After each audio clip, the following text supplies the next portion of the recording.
He gets back on his bike, and I'm like, he starts getting like fresh air. Like I push him back. He gets back up off his bike, and then like beats the out of me.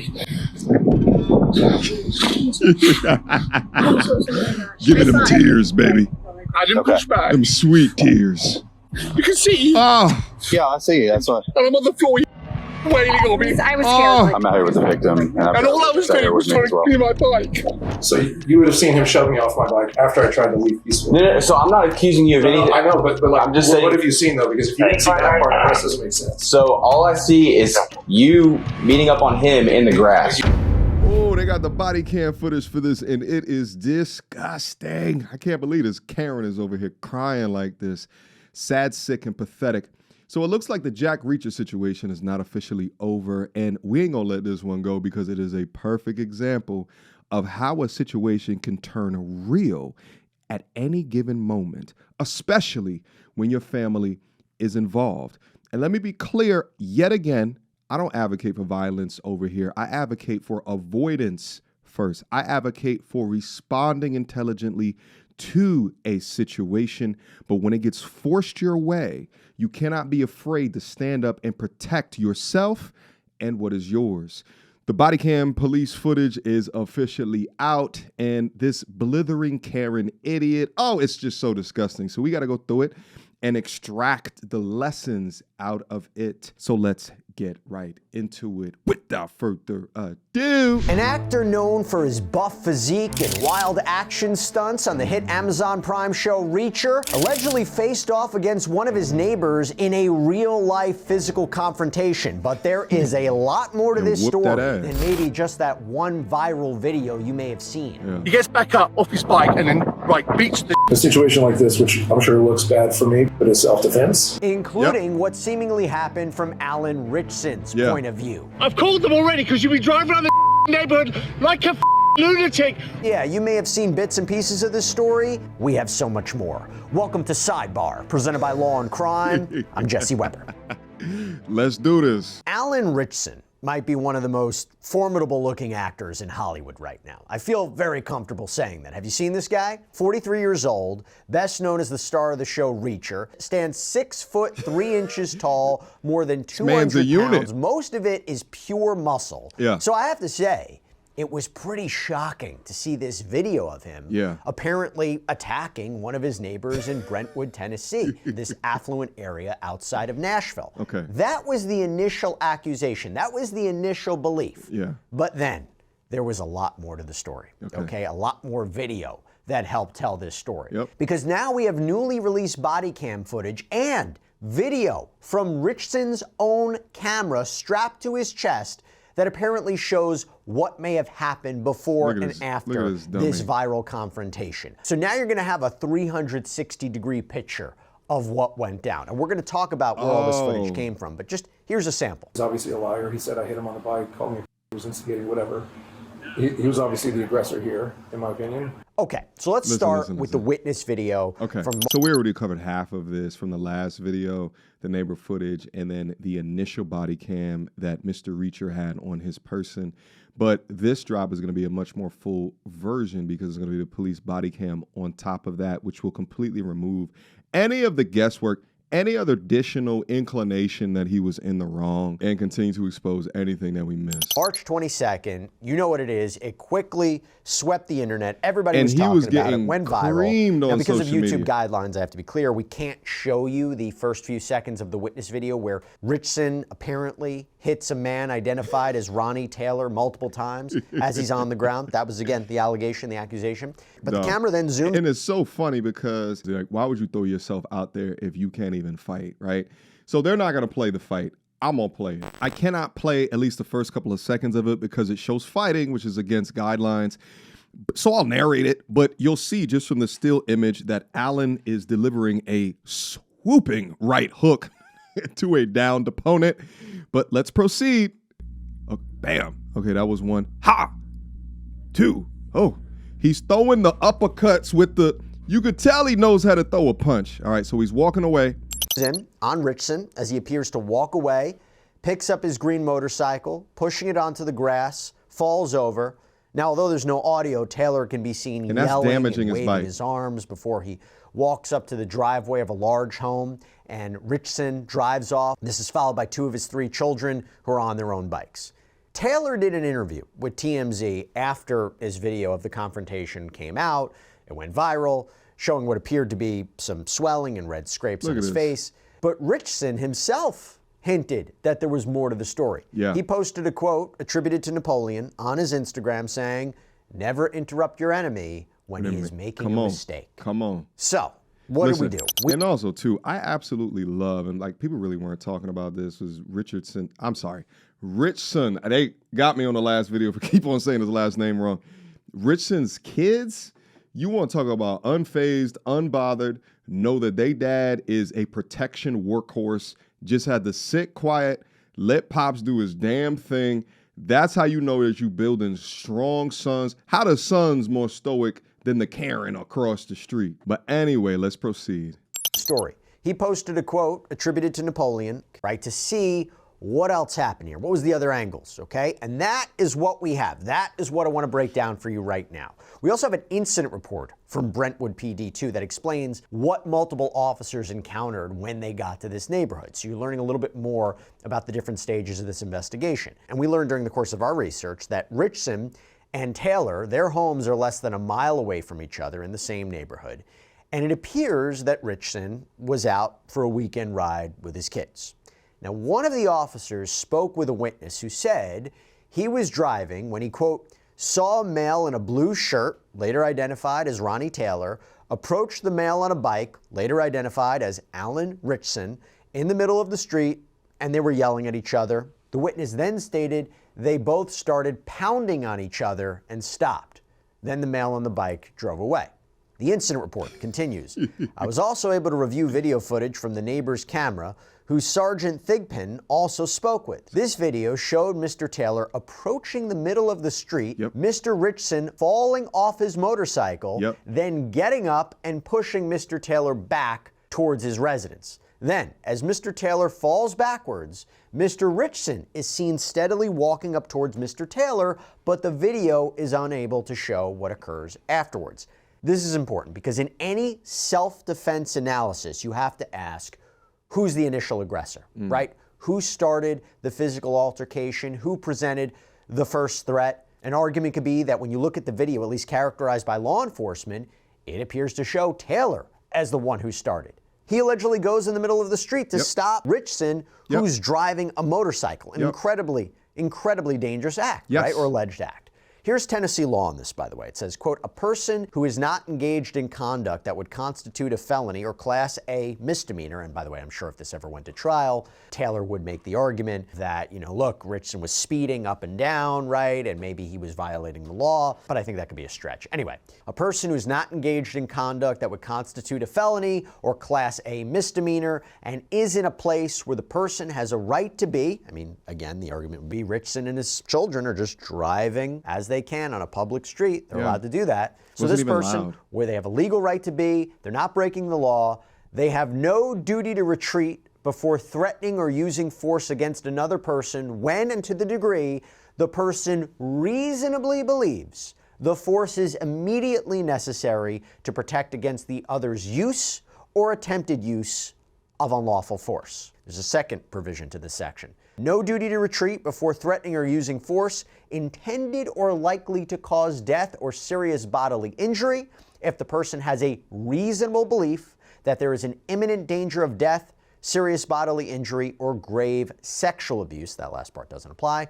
The danger is real or honestly believed to be real at the time, and the belief of danger is founded upon reasonable grounds. Makes sense. I think that this Karen was so hyped to step in front of a motor vehicle because he knew exactly who was under that helmet. But if he did so in a fashion that made him fall off of the bike. Now, Alan could have kept on going. That would have turned into a completely different situation, but he would have protected himself more by continuing to go. But he threw down the bike, fell off of the bike, and people die every day, falling off of bikes. And he had his kids with him. The neighbor escalated it, and he defended himself. It's clear. What is reasonable in these circumstances, right? The argument would be Ritchson is driving with his kids. stranger, this guy gets in the middle of the street, stops the motorcycle. It's very dangerous. Is he presenting himself as a danger to Ritchson and his children? And there's an allegation that Taylor pushed Ritchson, that he started this. Okay, so you have all that in mind, we go forward. I want to go back to the video. So here's what Taylor told some of the first officers on scene, and based on his comments, it seems he didn't even know who he was apparently squaring off with. In a green Kawasaki, like jazzing the revs, blah, blah, blah, and I was like, dude, come on. Yeah. Like there's kids rolling around all day long. We don't need you doing 40, 50 miles an hour, and he flips through the birds. I'm like, yeah, whatever, there we go. So anyway, I rolled my bike out this afternoon to clean it up, and he comes through the neighborhood, full revs with two kids on, I think, e-bikes. He goes up the hill, comes back down. I walk out and stop and say, hey, guy, dude, you got to stop. You got to stop, like, in these neighborhoods. So he hit his brakes hard, because I was like trying to stop him. I was like, he falls off his bike, he gets up and he starts wailing. You can see this. He starts wailing on me. You need some medical attention? No, I'm fine. No, that's all right. So then I like, he gets back on his bike, and I'm like, he starts getting like fresh air. Like, I push him back. He gets back up off his bike and then like beats the out of me. Give me them tears, baby. I didn't push back. Them sweet tears. But he's like, oh my God. And I was like, could you just stop riding around here like a... What a frail baby bitch. Look at this. Oh. So you can see. Oh. Yeah, I see. That's what. And I'm on the floor wailing on me. I was scared. I'm out here with the victim. And all I was doing was trying to clear my bike. Oh. Do you Oh. know who it is? I don't know. But Did you saw him get the any other tag day, or right? anything? Sorry? Did you get a tag on the green? No. It was a green Kawasaki with Pathetic. a big muscly dude. Yeah, he was like Muscly dude. Huge dude. And I pushed him back, and then he fell, because he fell over the... What was he wearing? I reckon just regular... on video. You do? Yeah, you can see, you can see, I just brought my bike out. Look at it. Look at it. Yeah. Oh, pathetic. Oh, the big muscly dude, mate. He's just so big. Oh, God, cry. Tear. It's crazy to watch this is because he's pulling all of the tactics that you would normally see victim-seeking, non-masculine men deploy in order to get their way in a goddamn situation. And it is just so pathetic that you instigated a fight, got your ass beat. Because how could you think that you're so right to do something like that, to throw yourself into a conflict and you don't even know how to defend yourself?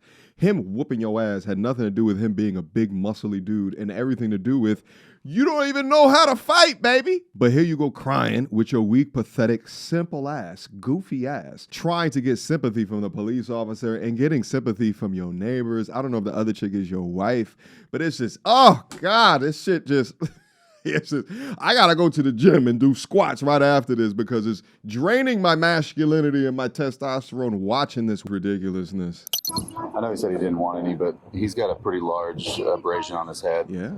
And it's swollen pretty bad. So I was down on the ground. I was down on the ground. England down 10,000 points. Oh, is he Australian? Down, baby. Good.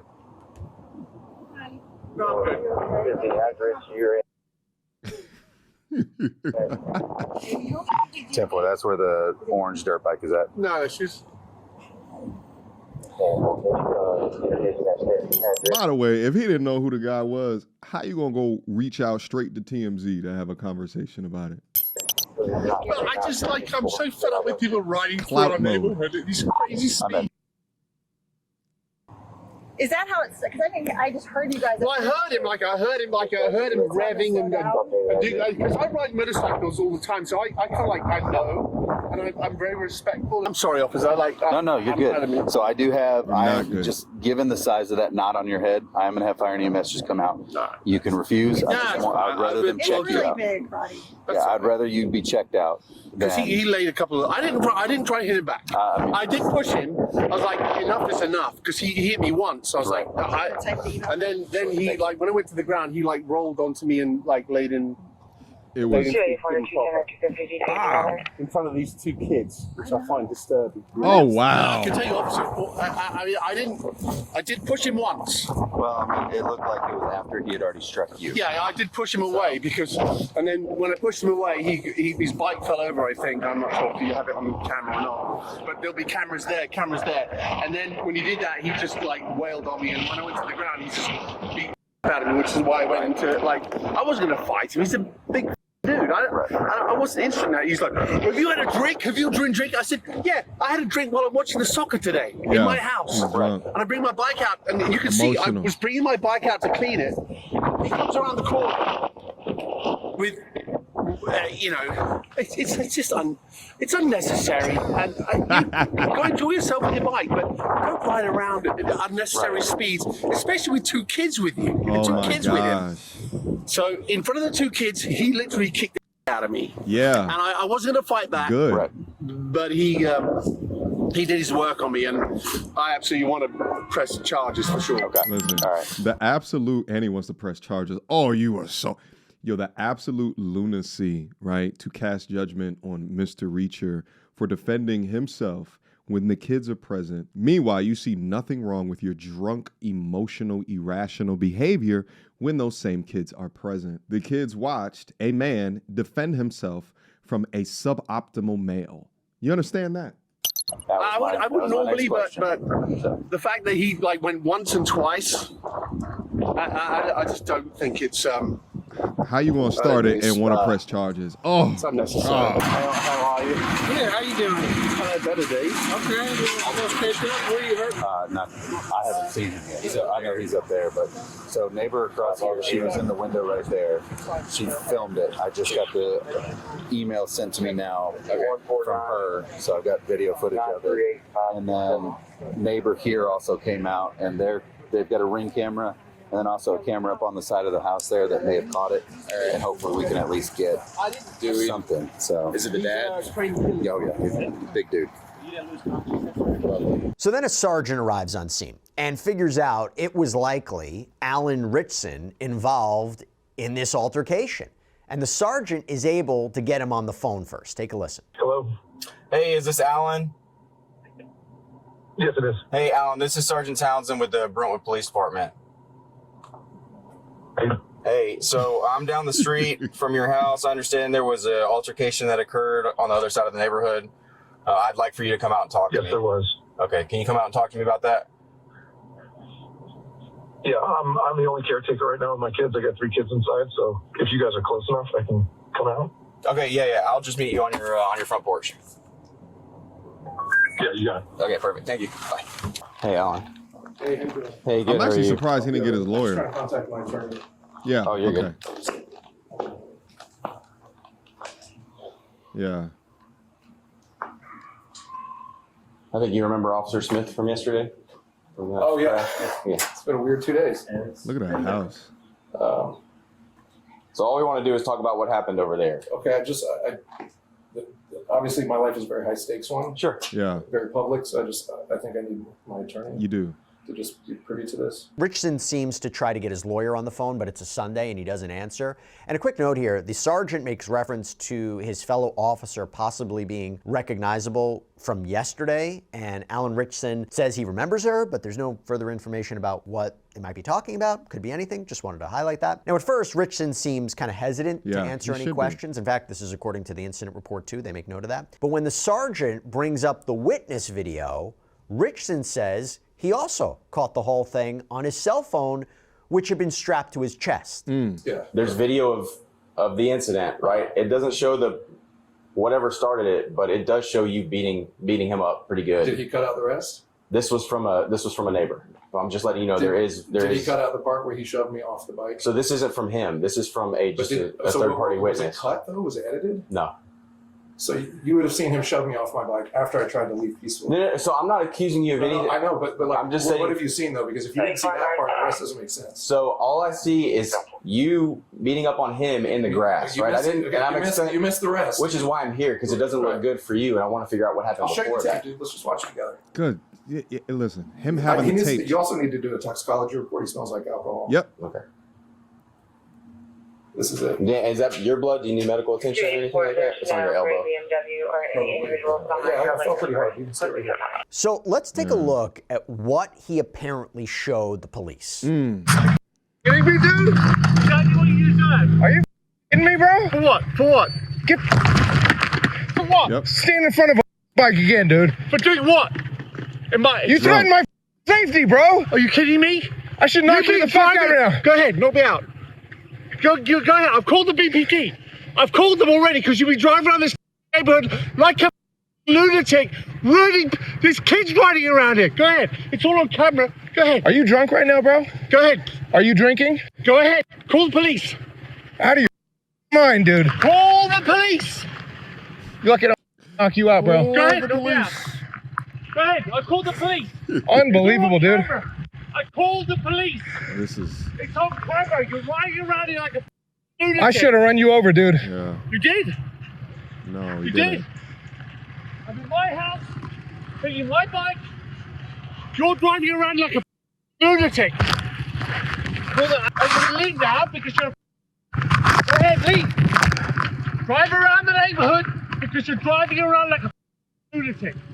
And you what? I'm going to put an assault charge on you. I'm going to put an assault charge on you. Assault charge on you. Then he goes back in his face. I don't care. Go ahead. Drop me over. No, dude. No. You. And then here he goes. Bang. Yeah. Off me. Oh. Look at it. Coward. What?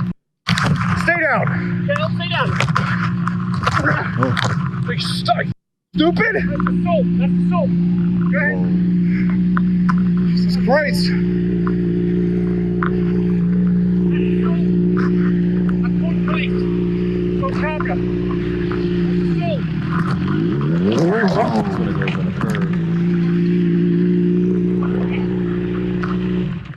That's assault. 4111. Assault battery. He looked drunk. You're so idiot.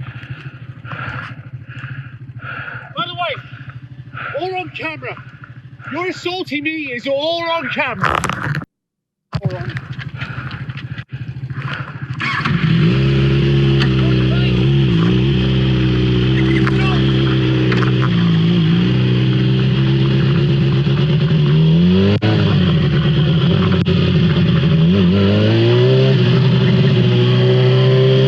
So there is going to be a report Listen. taken for this, obviously. Running into the street like that is completely drunk behavior, and he kept on antagonizing and pushing it, knowing that his plan was just to cower like a baby bitch, because he knew who was underneath that helmet, and he wanted to get an assault charge, and he's in his weak-ass emotions and feelings. He could have made a noise complaint to the HOA or even to the police department, but that's not what he chose to do. He effed around, and then he found out. But if it wasn't for the cell phone camera, then this might have ended up incredibly differently, okay? I mean, you're welcome to call your attorney. I'll give you the incident number so you have that. 250. 250. Can you pull a case number if there hasn't been one pulled already? I would like a toxicology report. Hold on, that dude. Yeah. That's a part of this. So it's not. 828. Him being drunk wouldn't have anything to do with this. 10-4. We don't do toxicology reports for public intox, right? He's getting medically evaluated right now because he does have injuries. All this is going to be documented. The misdemeanor, whether a misdemeanor occurred, is that if it occurred outside of my presence, both parties are separated. So we're just going to document this, take a report, let the investigation play out. 250. I think that's what. So in a situation like this where a situation like this, which I'm sure looks bad for me, but is self-defense, and he's going to claim whatever. He's obviously a liar. He said I hit him on the bike, called me, was instigating whatever. He was obviously the aggressor here, in my opinion. What do I just sit and wait for, or do I file something with my attorney, or what happened? Like, what do I do to protect myself here?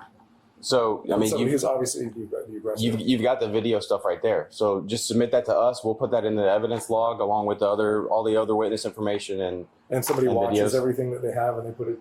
Yeah, it goes to our detectives. Yeah, so they'll see all that. Yep, and they make the determinations on their end. Copy. So that's our job. We come out here, we take the report, and again, there doesn't need to be an arrest made right now if there is one that's going to be made because you guys are all separated.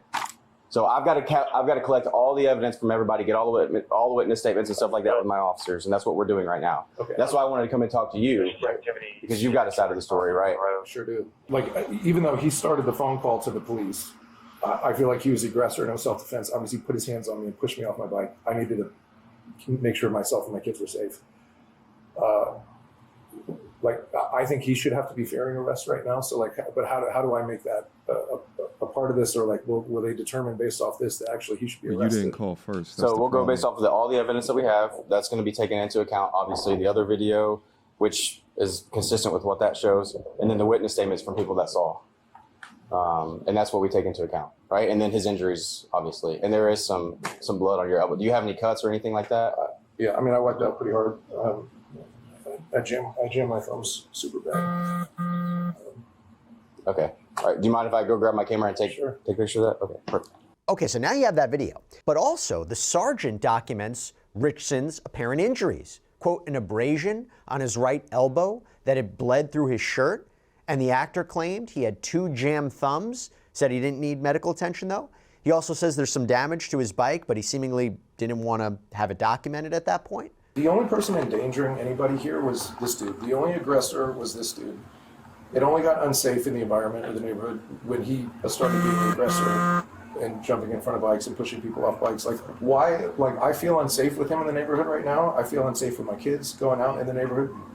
Why doesn't he get arrested? Did you call me? Well, like I said, the same thing for you is the same thing for him. This is a misdemeanor that occurred outside of our presence. You guys are separated, so we're doing all the investigation, getting everything, and then it's going to be reviewed. That's totally fine. That's totally fine. All right, I'm going to go upload these if you guys will just hang out with him. What happens? The incident was indeed reviewed by an investigative team, and according to the incident report, a lieutenant had followed up with Alan Ritchson and Ronnie Taylor 2 days later. Quote, on March 24, 2026, Lieutenant Breedlove interviewed Ritchson and photographed minor damage to his motorcycle. Ritchson's recollection of the March 22nd incident was consistent with his original written statement and his personal body-worn camera video. Ritchson maintained that he acted in self-defense, stated he did not want to prosecute Taylor for causing the motorcycle crash, his own injuries due to the crash, or any damage to his motorcycle. He should have. On March 24, 2026, Lieutenant Breedlove consulted with Deputy District Attorney Sean Duddy and Assistant District Attorney Lindsey Moreland. Both agreed that Ritchson acted in self-defense and that Taylor could be held criminally liable for causing Ritchson's crash. Listen, he absolutely should have filed something. The man was more than willing to have him locked up. And the thing is that if Jack Reacher called the cops first, it would have significantly increased the probability that Taylor would have been arrested, right? If he called and presented the evidence of the initial push, this would have been way different, but he probably didn't because he just wanted this all to go away. After speaking with the district attorney's office, Lieutenant Breedlove spoke with Ritchson again. Ritchson reiterated that he did not want to pursue or participate as a victim or witness in any criminal procedures. Lieutenant Breedlove told Ritchson the investigation would be closed without prosecution. On March 24, 2026, Lieutenant Breedlove spoke with Taylor about the incident. Taylor expressed regret and admitted he made mistakes on March 22nd. He stated he wanted the media coverage to end so he could return to his private life. Lieutenant Breedlove told Taylor the investigation would be closed without prosecution based on the reports, written statements, witness videos, crime scene injury photos, and the totality of the circumstances. This investigation is closed by exception due to Ritchson declining to participate in prosecution. Okay, this is not surprising, okay? Big actor, wants to seemingly put this behind him. The video coming out, seemingly showing his side of the story. What more does he need to do here, right? From a PR point of view, he may feel that the videos that are coming out support his claim. He doesn't need to take this to the court of law. He doesn't need this to be prosecuted. And as you can see, there are multiple elements supporting this claim of self-defense, his claim of self-defense, and not being the initial aggressor as Taylor was accused of jumping in front of him, and Taylor seemingly admitting that he made mistakes. And Alan Ritchson probably did not want this to go to trial and amplify this and have this publicized and be cross-examined about his actions. And if you don't have a cooperative key witness, a cooperative alleged victim here, that's going to be tough for prosecutors. They don't really want to go forward. So you can chalk this up to a highly unfortunate incident. Thank goodness everyone appears to be somewhat okay, moving on from this. I don't believe, based on what we just heard from law enforcement and the current status of this, that, you know, Ronnie Taylor is going to file some sort of lawsuit against Alan Ritchson. Seems unlikely. And I'll just say, look, as a personal note, it's just sad that this happened. It was sad this happened in front of kids. But authorities say Ritchson was in the right. And I will tell you, from point of law, doesn't this show the importance of having all the videotape in any investigation to get to the bottom of what seemingly happened, particularly in a self-defense case where time matters, where details matter? Because if there was no video and it was just Taylor's word against Alan Ritchson, could get tricky. Could be a different kind of case. Now, in the days after all this, in the days after this altercation, Alan Ritchson posted an Instagram reel to celebrate wrapping up production of Reacher's latest season, saying, "Happy to be back in the booth after such a crazy week. That's a wrap from me on post-production, Reacher Season 4. This is, without a doubt, the most gripping season yet. I think we hit our stride, firing on all cylinders, baby. As it were." Not only did he just finish Jack Reacher, but also on Netflix, War Machine, all right, from March 2 to 8th, 40 million views in the first 3 days, right? Like, this is before his real life action scene. But, you know, this guy's on an absolute tear as of right now. The simple lesson here is that de-escalation wins. Imagine if he did not protect himself in this particular way, then would have ended up completely different. He probably would have left that house in handcuffs, and it never had to go that far. But ego, bad decisions, and forcing the issue changed all of that very quickly.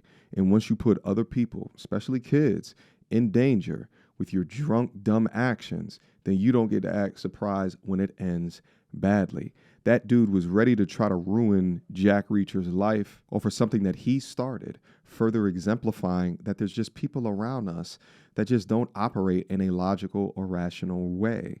But real life is going to always have real consequences. And this is what happens when somebody learns that the hard way.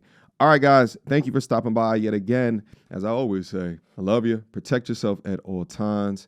And I will see you guys soon. Leave me them comments down below so I can see your guys' thoughts in regards to the content today.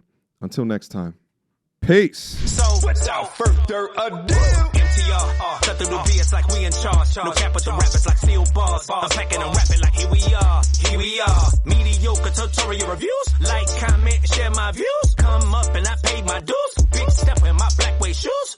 MTR, he break it down, yeah, it's MTR. Check out the sound with his MTR. No one put it down like it's MTR.